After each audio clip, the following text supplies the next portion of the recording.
part two, I'm borrowing some information from my sister, Dr. Patricia Newton, one of the baddest minds on the planet. She talks about the brain and how the, oh yeah, give the sister a hand. She studies the brain.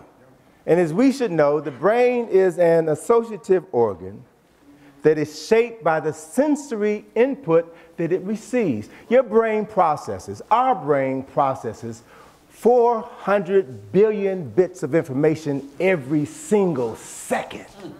But we are only conscious of 2,000 bits of information every single second. Our brain is picking up everything around us all the time and has done since the beginning of time. That is how powerful this 3-pound organ is within our skull. Right? So what's significant about the brain, and that neurologists are just now beginning to discover, is this idea of neuroplasticity, all right? Which is a scientific term that describes the brain's process to be molded and shaped by the sensory information that comes into it. What you see, what you hear, what you smell, what you taste, what you feel through spirit is all processed by your brain, which sends messages to every part of your body, telling you what's going on and also telling you how to respond to that information. So it is your mirror neurons, right?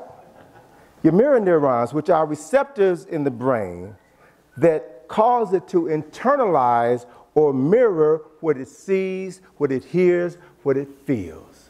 So what you see is who you become. What you hear is what you do. So whoever controls your brain, this organ that processes everything that your senses pick up, whoever controls your brain controls you, controls your children, controls your grandchildren, controls your great-great-grandchildren. That's why this knowledge is too powerful to leave in the hands of the walking dead. So folk use this information. And so then we have to understand very clearly how this information, how this knowledge has been used to manipulate you through the media, through television specifically. Television is the most powerful tool of manipulation ever created on this planet. Let's be clear. Television is a reality delivery system. Television is a passive activity because you sit down and you watch it and you open your soul to the people who create all of the content that you watch on television. Television programs are designed to make consumers out of viewers. Television programmers determine what shows make it on the air. Television is free. Commercial television is free only because advertisers pay to buy airtime and produce commercials so that businesses can sell their products to consumers. All we are consumers. That's all we are. That is all we are. In the eyes of the businesses that run the world, not just this country, because there's only a handful of people who control the media. It's only a handful of people who control every government on this planet, and they call the shots. So let's be clear about that. So as long as commercial television is free, it is governed by the FCC, right? And the FCC and censors determine what advertisers and what programmers can and cannot do, say, and sell. So commercial television has limitations. Cable TV, on the other hand, is free from those restrictions. Cable TV is buck wild. You can say anything, you can do anything, you can sell anything on cable television. You know, they can't sell cigarettes on commercial television anymore. They can't advertise hard liquor on commercial television anymore because those products have been determined by the government to be bad for your health. And so it is illegal to advertise them on commercial television, but you can't advertise them on cable because there are no restrictions. So in the 1960s, television programmers were more honest about how they molded your opinions and shaped your consciousness. At least they were more honest when it came to science fiction programming, instead of sitcoms and dramas and game shows. So I want to show you a couple of brief clips to illustrate that fact. Two very significant science fiction shows of the 1960s were The Twilight Zone and Outer Limits. So I want to show you the intro to The Twilight Zone, and I've got to cue this up for you, so bear with me.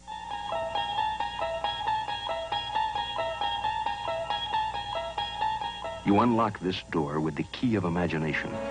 Beyond it is another dimension, a dimension of sound, a dimension of sight, a dimension of mind. You're moving into a land of both shadow and substance, of things and ideas. You've just crossed over into the Twilight Zone.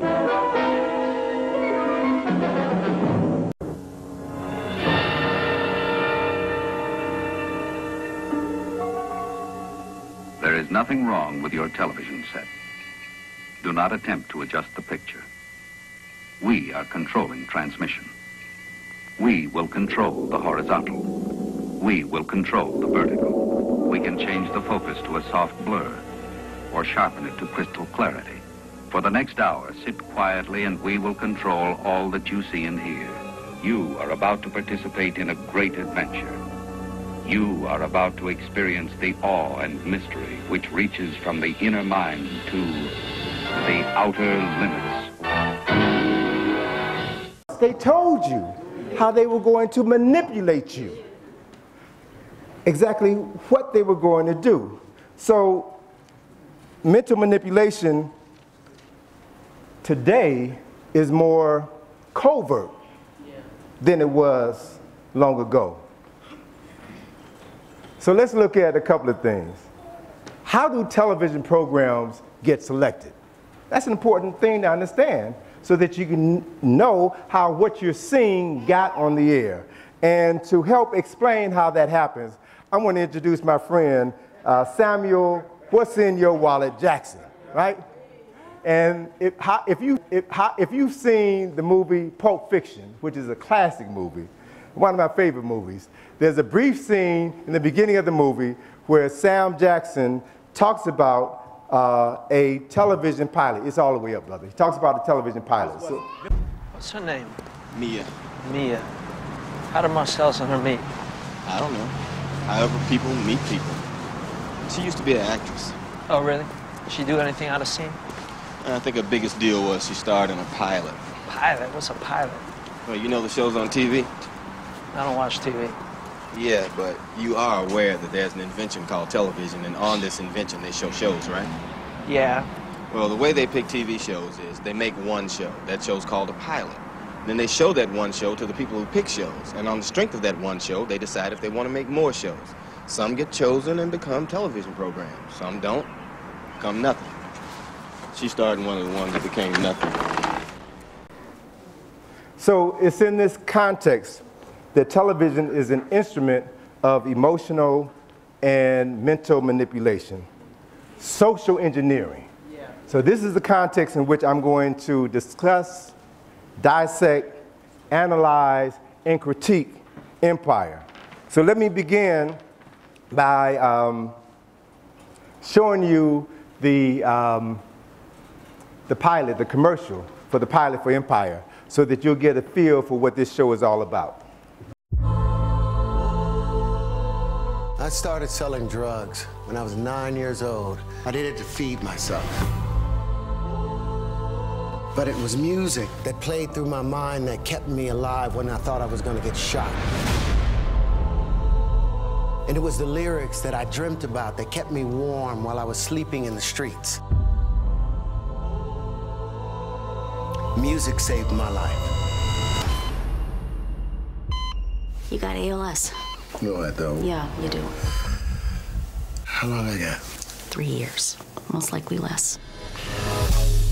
I want Empire to be here long after I'm gone. I need to start grooming a successor, and it can only be one of you.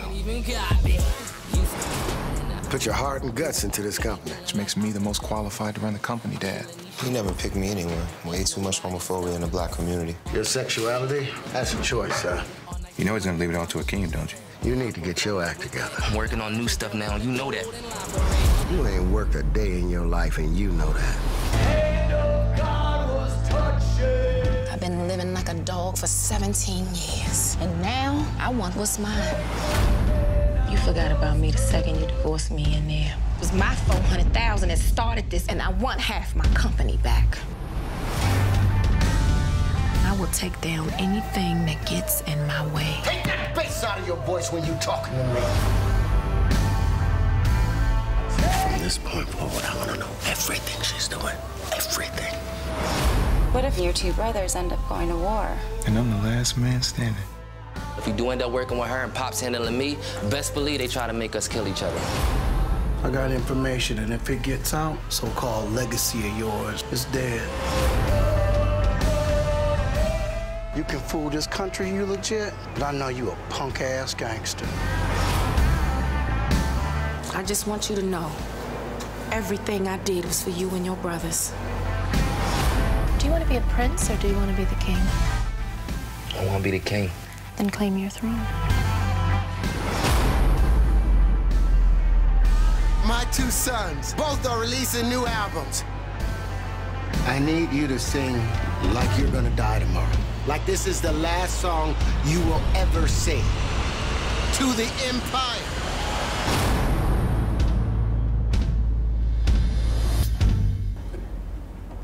All right, so let me ask you, and be honest, how many of you all have watched, all right, you're already answering it already. How many of you all have watched at least 5 episodes of Empire? Raise your hand, be honest, you know, ain't nothing to be ashamed of. All right, thank you very much.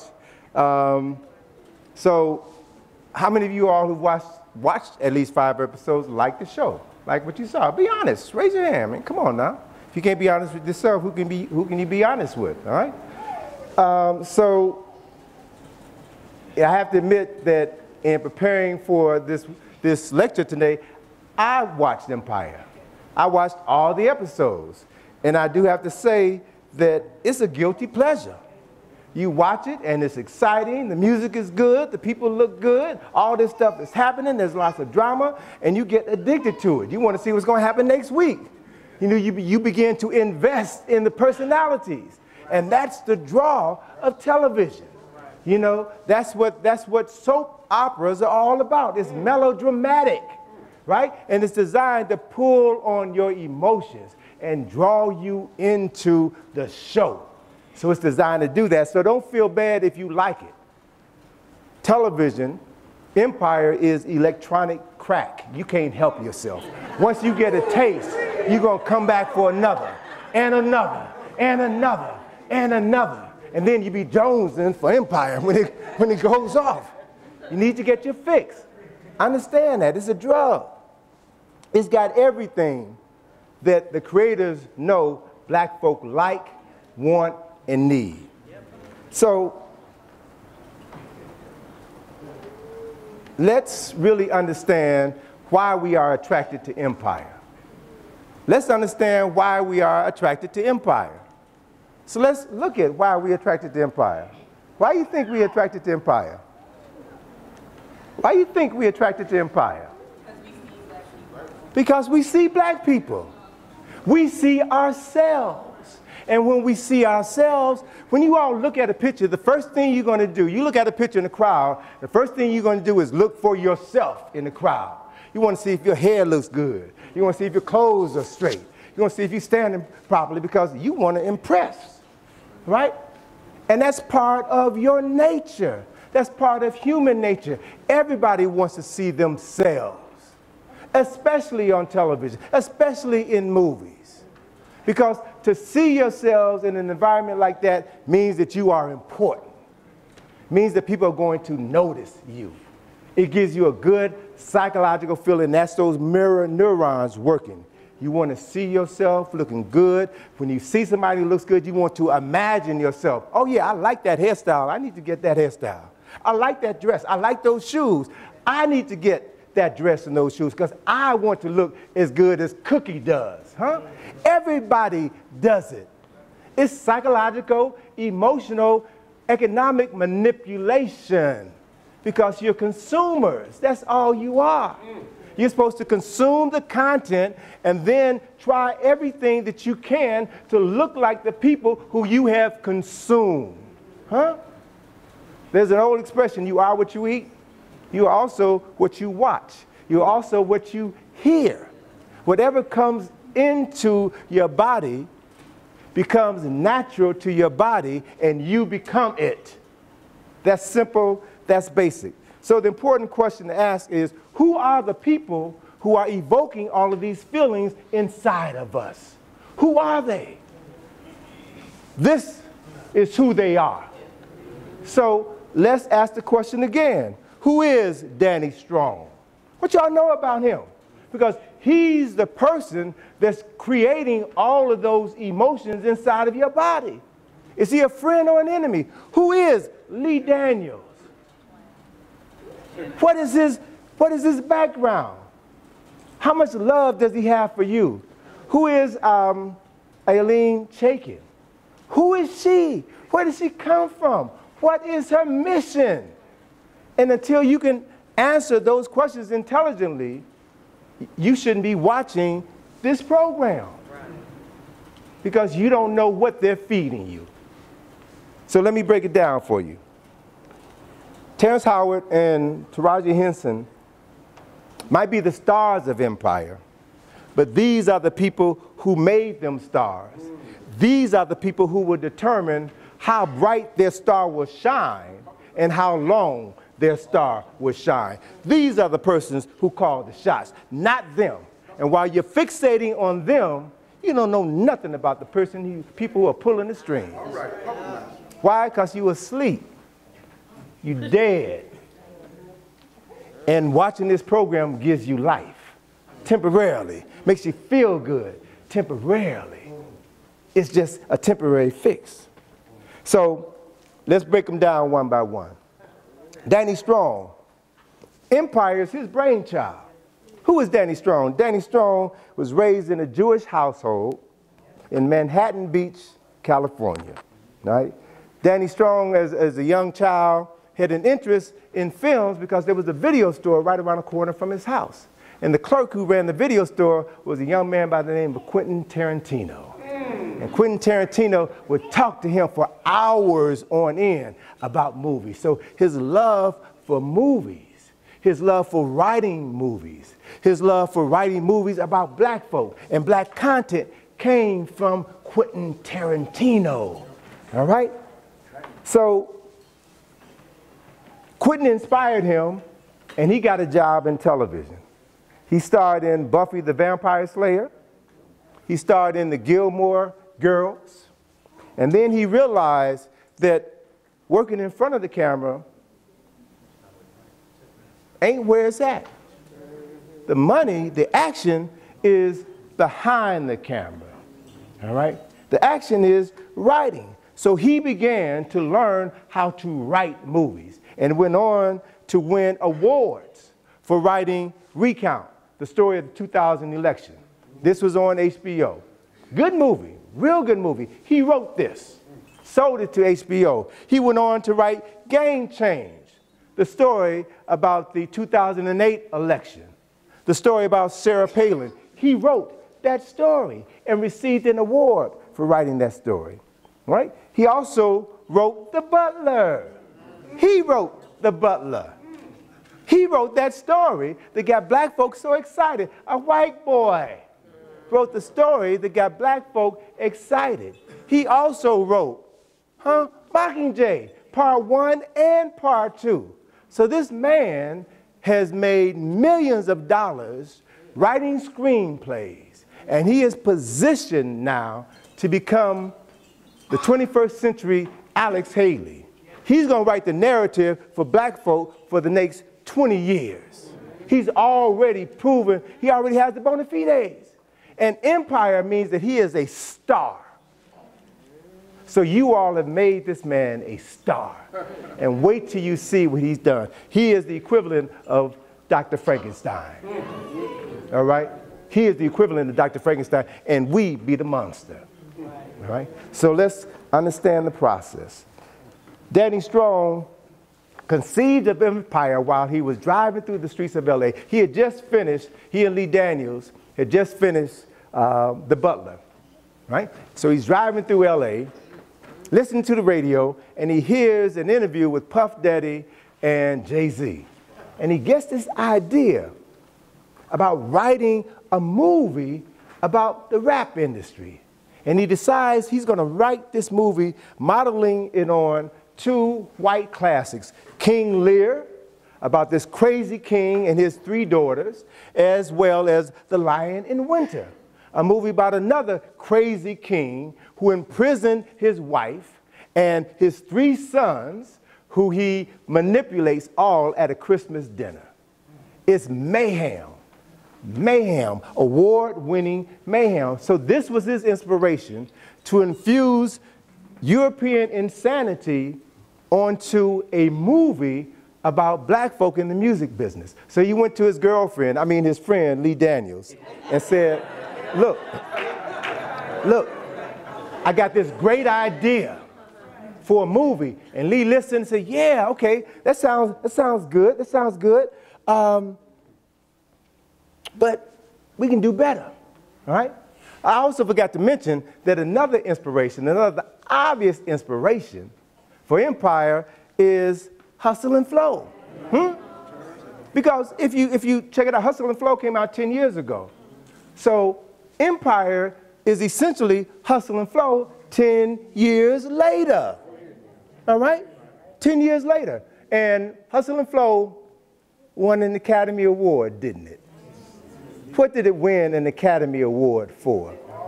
Best Song. And what was that best song? It's Hard Out Here for a Pimp. Now, let's be serious. Was that the best song of 2010? No. But it's all about, and the group, what was the name of the group that made that song? 3-6 Mafia, but the name originally was 666 Mafia. But as they got big, they said, no, the community that you're going to deal with will get negative thoughts about 666 and know that you're the devil. So we just call you 3-6 Mafia, and people won't respond to you the same way. This whole thing is about manipulation. So they gave them the Oscar for It's Hard Out Here for a Pimp, and as a consequence, them receiving the Oscar sent a message to every young, impressionable, ignorant black child and said, if you want to make it in Hollywood, if you want to win an Oscar, if you want to get paid, then you write songs like It's Hard Out Here for a Pimp. So they'll forget about Dr. Ben and they'll think about 3-6 Mafia. They don't want to hear Oshawa Crazy. They want to hear Poop Doggy Dog and Half a Dollar and these Negroes, all right? So, I want y'all to watch the trailer for Hustle and Flow and realize that Hustle and Flow was the daddy of Empire. It's like all my days, I've been hearing this beat in my head, man. Like pounding, but then sometimes, man, it get real soft. Man, it's like I can't be stopped. Go! I'm gonna make these suckers recognize I ain't playing ho. If you violate off the top, trick, you gotta go. Woo! His words tell the story. It's hard out here for a pimp, man, for real. Hold on, I like that, man. It's hard out here for a pimp. Of the only life he's ever known. I'm here trying to squeeze $1 out of a dime, and I ain't even got a cent. It takes time, DJ. The only family he's ever had. Put your hands right here. You know what this means? It means I can believe in you the same way you believe in me. And the only chance he'll ever get. You ain't never gonna be nothing more than what you is right now. To break free. My daddy, you know, his heart gave out on him when he was my age. It got me feeling like this is it for me. Feel that. You know it's hard out here for a pimp. Hey, man. Shelby, we bring him in, help him develop our sound. You know he white, right? No, he just light-skinned. You know it's hard out here for a pimp. In my eyes, I done seen some crazy things in the streets. Come on, Skinny Black. Skinny Black used to spin them little records over in Moscow. Last one they put out with platinum. Even if he does listen to what we got, man, we still don't know what he gonna do. This dog got him some tricks, man. This is my life, and it's a battle within. Skinny, this is the man I was telling you about. This here the man. Just give me a chance to get my voice heard. Every man has the right to contribute a verse. Let me sing like you do. Meant the world to me. You in charge. I want to hear you say that. You my partner. Say it. I'm in charge. Everybody got to have a dream.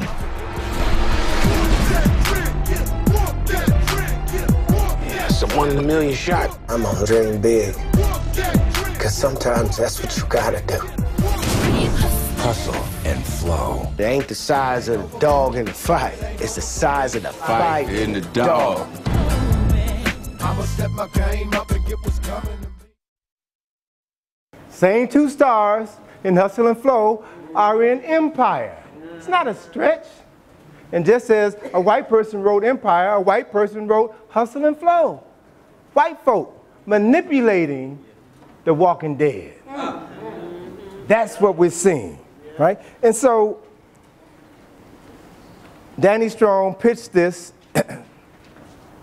to Lee Daniels, and Lee Daniels said, all right, we got something with this, but instead of a movie, let's do a television series. We'll get more yardage, we'll get more money, we'll get more power, we'll get more popularity. And he said that, all right, but we'll do it as a television program, and we'll model it after my favorite television programs, Dallas and Dynasty. Families and dramas and families, but it said it'll be black families with black drama. And that's how we're gonna make our money. So they shopped Empire around to networks, and because of the success of Shonda Rhimes, because of the success of Grey's Anatomy, because of the success of Scandal, because of the success of How to Get Away with Murder, Shonda Rhimes' creations, this black woman created these programs which are changing television, which have changed television. They said we can step into the window of opportunity that Shonda Rhimes has created for us and take this thing to another level. That's how they pitched Empire to television studios. And so they shopped it around. They went to all the major television studios and said, we're going to see who's going to give us the best deal. And they wound up going with Fox, right? They wound up going with Fox because of Fox's commitment to promoting the show. They put millions of dollars into promoting the show and making us want it even before it aired. That's programming, that's manipulation, that's brainwashing. So why would Fox do that? Why? Because Fox built their reputation off of pimping black folk. They got their start with In Living Color. Fox was nothing before they started broadcasting black programs, right?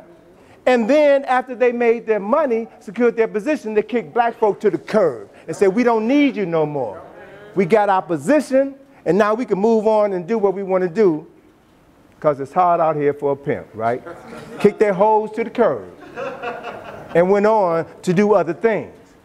They went on to become a major player in shaping the minds of ignorant white folk through their news broadcasts. Fox News broadcasts. It distorts the truth. It lies. It tells half-truths. That's what Fox does. And black folk gave Fox the money to do that. We gave them the money because we supported their programming, because we couldn't look beyond the obvious. Roger Ailes, the president of the Fox News Channel, said the truth is whatever people will believe.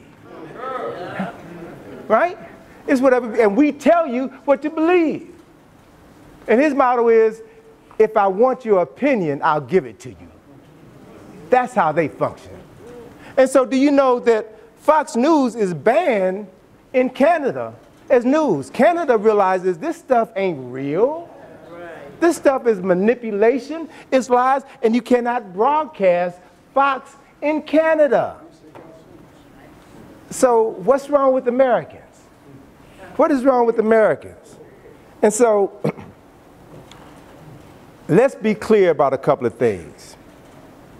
Black folk watch more television than any people in the world. African Americans watch more television than any people in the world. African Americans, the children of African Americans, watch more television than any people on this planet.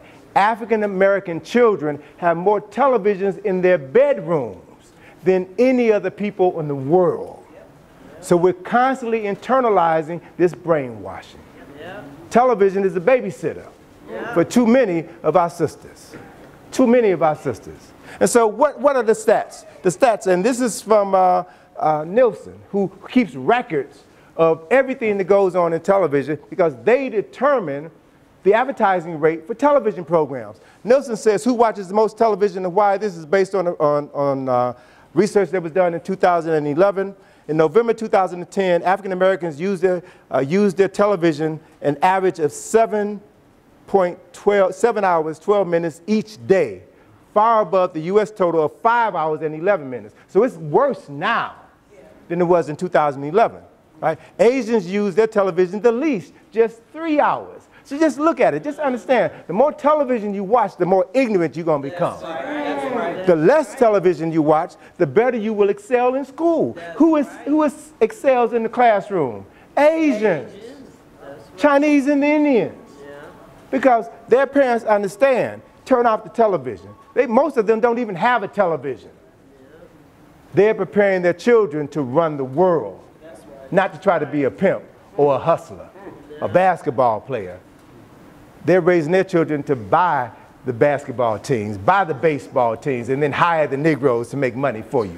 Hire the Negroes to get brain concussions, right? They're preparing their children to be the rulers of the world. African Americans spend more time on media across all platforms. We watch more television than the general population. We read more magazines than the general population.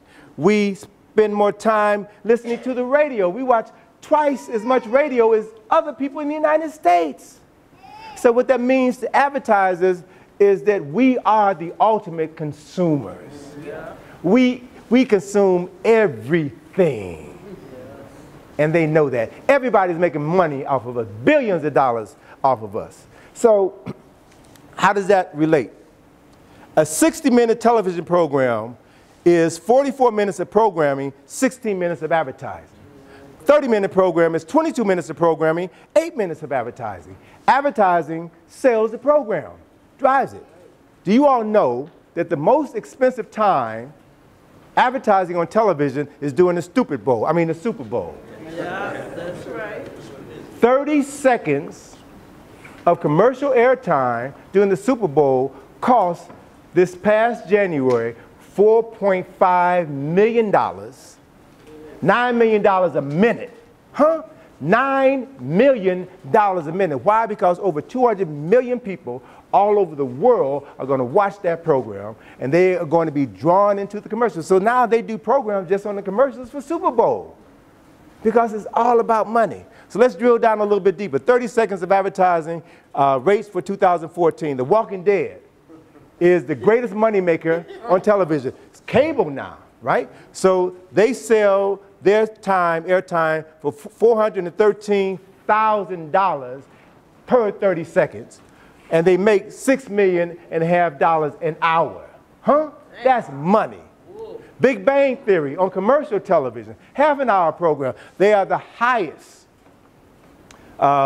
rated television program in terms of viewership, because it's all about the number of people who are watching. The more people are watching, the more money they're going to spend on the advertisers, on their products. So their advertising rate is $327,000 for 30 seconds.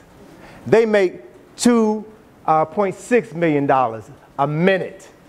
Then comes American Idol. Then comes Scandal, clocking in at $217,000 per 30 seconds, or $3.4 million a minute. How to Get Away with Murder, $164,000 per 30 seconds, $2.6 million. I'm sorry, Scandal does $3.4 million a minute. How to Get Away with Murder does $2.6 million a minute. Shonda Rhimes is in the top 3. You know, Grey's Anatomy makes $2.5 million a minute. Blackish, which is a new program, just came out this season, $137,000 per 30 seconds, $1 million. $1 million per minute. Glee, Law and Order, Empire, the Empire pilot. They sold the pilot for Empire back last July. See, that's when they sell the advertising rates for their programs. They have a meeting with all the advertisers, with all the manufacturers, and they show them their lineup for the fall.